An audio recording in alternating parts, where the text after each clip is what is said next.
রাম রাম বন্ধুরা, নমস্কার। আশা করছি তোমরা সবাই খুব ভালো আছো। বন্ধুরা, রেলওয়ে গ্রুপ ডি তোমরা সকলেই জানো ফর্ম আবেদন ইতিমধ্যে শুরু হয়ে গেছে। কিন্তু ফর্মটা আবেদন করতে গেলে সর্বপ্রথমেই তোমাদের সামনে একটা জিনিস সিলেক্ট করতে বলা হচ্ছে, কি না কোন আরআরবি জোনে তোমরা ফর্মটা আবেদন করতে চাও।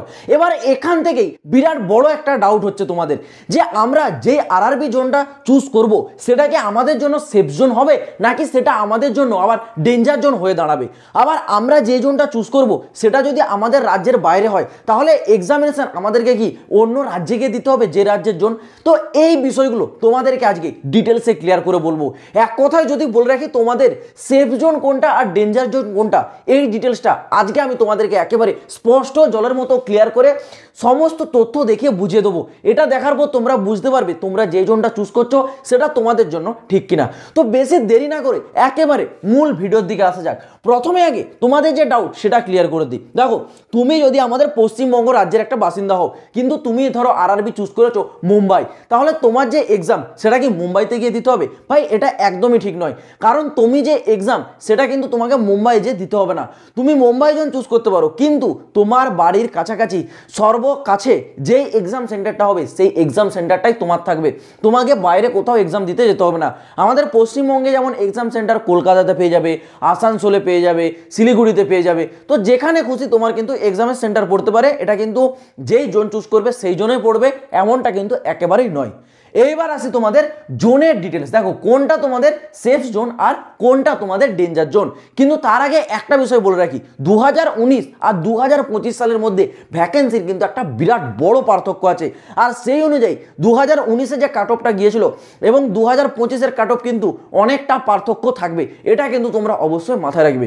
বন্ধুরা, তোমরা যদি রেলওয়ে গ্রুপ ডি এক্সামিনেশন 2025-এর প্রস্তুতি নিচ্ছ, তোমাদের জন্য সেরা বই হতে চলেছে চাকসু পাবলিকেশনের তরফ থেকে প্রকাশিত করা এই বইটা। এই বইটি লেটেস্ট প্যাটার্নের উপর ভিত্তিতে তৈরি করা কমপ্লিট বই। এই বইটিতে চ্যাপ্টার ওয়াইজ থিওরির সাথে সাথে PYQSও দেওয়া রয়েছে, যেগুলি তোমাদের জন্য খুবই কার্যকরী প্রমাণিত হতে চলেছে। এর সাথেই চাকসু পাবলিকেশনের তরফ থেকে রেলওয়ে গ্রুপ ডি এক্সাম 2025-এর প্র্যাকটিস সেট পাওয়া যায় এবং তার সাথেই রেলওয়ে জিকে, রেলওয়ে ম্যাথ এবং রেলওয়ে রিজনিংয়ের চ্যাপ্টার ওয়াইজ বই পাওয়া যায়, যেগুলি তোমাদের প্রস্তুতিকে আরও মজবুত করে তুলবে। তোমরা যদি এই বইগুলি কেনার কেউ ইন্টারেস্টেড থেকে থাকো, এই বইগুলি অনলাইন থেকে কেনার লিঙ্ক আমি ভিডিও ডেসক্রিপশনে দিয়ে রাখছি, চাইলে তোমরা গিয়ে অনলাইন থেকে একবার চেক আউট করে দেখতে পারো।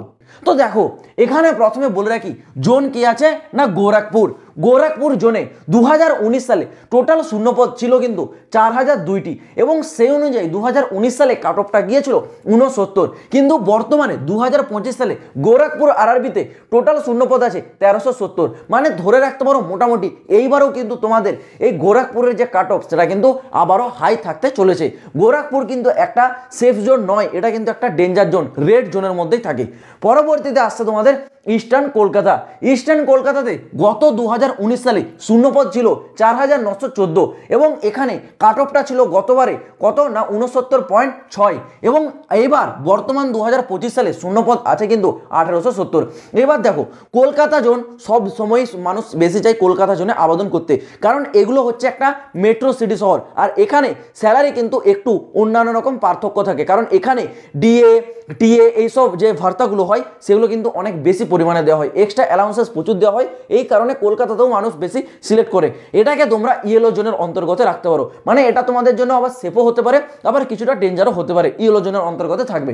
পরবর্তী আসছে জোন হচ্ছে তোমাদের কি আরআরবি আহমেদাবাদে 2019 সালে শূন্যপদ অনেকটা বেশি ছিল 10,734 এবং সেই অনুযায়ী কাট অফ কিন্তু অনেকটা কমই গিয়েছিল, মাত্র 62 পয়েন্ট। এখানে কত গিয়েছিল না 67 কাট অফ।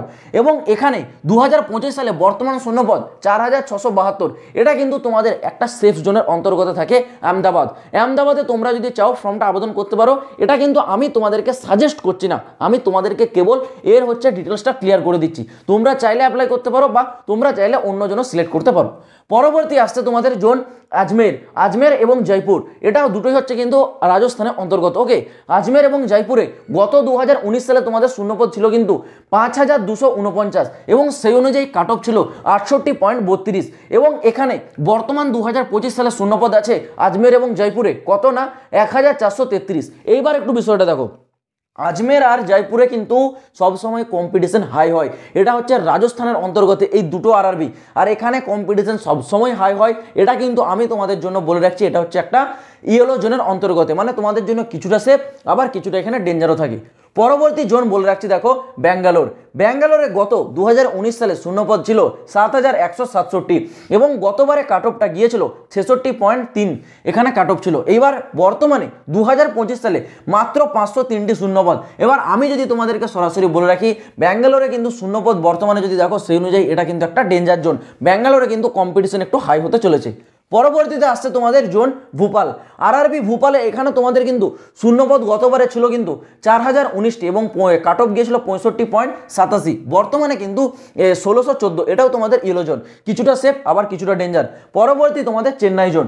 চেন্নাই জোনে তোমাদের গতবারে শূন্যপদ ছিল কিন্তু 9579 এবং সেই অনুযায়ী কাট অফ ছিল 60.95 এবং বর্তমানে 2694টি চেন্নাই জোনের শূন্যপদ। এটাও তোমরা একটা সেফ জোনের অন্তর্গত রাখতে পারো। চেন্নাইতেও তোমাদের কিন্তু একটা সেফ জোনে থাকছে। পরবর্তী থাকছে তোমাদের সাউথ কলকাতা। সাউথ কলকাতাতে গতবারে 2019 সালে শূন্যপদ যেটা রেখেছিল 10,873, সেই অনুযায়ী কাট অফ ছিল 70.64 এবং এখানে বর্তমানে শূন্যপদ 2025 সালে সাউথ কলকাতাতে মাত্র 1044। এবার দেখো কলকাতাও তোমাদের হচ্ছে সাউথ হোক বা ইস্ট হোক, কলকাতা দুটি কলকাতাতে ক্যান্ডিডেটরা বেশি আবেদন করতে ইচ্ছুক হয়, কারণ এখানে তোমাদের কি হয় দেখো, এখানে একটু স্যালারিটা ভালো হয় আর এবং এখানে ক্যান্ডিডেট একটু বেশি থাকে, এই কারণে তো এখানেও কম্পিটিশন বেশি থাকবে। সাউথ কলকাতাও তোমাদের একটা ইয়েলো জোন রাখতে পারো, কিছুটা সেফ কিছুটা ডেঞ্জার। পরবর্তী থাকছে তোমাদের আরআরবি মুম্বাই। আরআরবি মুম্বাইতে তোমাদের গতবারে শূন্যপদ 9345 এবং কাট অফ ছিল গতবারে 64.76 এবং এখানে বর্তমান শূন্যপদ 3244। এটাও তোমাদের একটা ইয়েলো জোন। তারপর আসছে পরবর্তীতে তোমাদের পাটনা। পাটনা জোন হচ্ছে তোমাদের কত শূন্যপদ ছিল গতবারে 3563 এবং কাট অফ ছিল 66.2 এবং বর্তমান শূন্যপদ আছে 1215। এটা কিন্তু একটা রেড জোন। পাটনা জোনে কম্পিটিশন সবসময় হাই হয়, পাটনা কিন্তু তোমাদের একটা রেড জোন। পরবর্তী জোন থাকছে তোমাদের এখানে বিলাসপুর। বিলাসপুরে গত শূন্যপদ ছিল কিন্তু গতবারে 1664, 1664 শূন্যপদ আর কাট অফ দেখো 60.16 এবং বর্তমানে শূন্যপদ আছে 1337। এইবারও কিন্তু তোমাদের বিলাসপুর একটা ডেঞ্জার জোনের অন্তর্গত থাকছে। পরবর্তী থাকছে তোমাদের হচ্ছে সেকেন্দ্রাবাদ জোন বা সেকেন্দ্রাবাদ আরআরবি। এখানে শূন্যপদ ছিল গতবারে 9328, সেই অনুযায়ী কাট অফ গিয়েছিল তোমাদের 57.38 এবং বর্তমানে শূন্যপদ 1642। এইবার কিন্তু তোমাদের এটা একটা সেফ জোনে থাকতে পারে এই সেকেন্দ্রাবাদ, ঠিক আছে। সেকেন্দ্রাবাদটা তোমরা চাইলে কিন্তু চুজ করতে পারো। তো এই ছিল তোমাদের জোন ওয়াইজ ডিটেলস, যেগুলো তোমাদের গতবারের শূন্যপদ অনুযায়ী কাট অফ আর এইবারের ভ্যাকেন্সি। এই অনুযায়ী তোমরা কিন্তু সিলেক্ট করতে পারো তোমাদের জন্য কোন জোনটা বেস্ট হবে। আবারও বলে রাখছি, তোমরা যে জোনটা চুজ করবে তার মানে এই নয় যে তোমাদেরকে এক্সাম সেই জোনে গিয়ে দিতে হবে। তোমরা যে রাজ্যের ক্যান্ডিডেট তোমাদের আশেপাশে যেখানে এক্সাম সেন্টার হবে সেইখানেই তোমরা কিন্তু সেন্টারটা পেয়ে যাবে, কিন্তু তোমাদের যে ফিজিক্যাল আর মেডিকেল এই দুটো কিন্তু সেই জোনে গিয়ে দিতে হবে। তোমরা যে জোনটা সিলেক্ট করছো, এক্সাম তোমার সামনাসামনি সেন্টারে হবে, কিন্তু তোমার ফিজিক্যাল আর মেডিকেল তুমি যে জোনটা চুজ করবে সেই জোনে গিয়ে তোমাদেরকে কিন্তু দিয়ে আসতে হবে। তো আশা করছি আমি বিষয়টা তোমাদেরকে স্পষ্ট করে ক্লিয়ারলি বোঝাতে পেরেছি। যদি তোমাদের কোনো প্রশ্ন থাকে নিচে কমেন্ট বক্স খোলা থাকছে, কমেন্টে কমেন্ট করে জানাবে, খুব শীঘ্রই তোমরা রিপ্লাইটাও পেয়ে যাবে। তো চলো বন্ধুরা, আজ ভিডিওটা এই পর্যন্ত থাক, দেখা হচ্ছে আবার পরের ভিডিওতে নতুন কোনো আপডেটের সাথে। জয় হিন্দ, বন্দে মাতরম।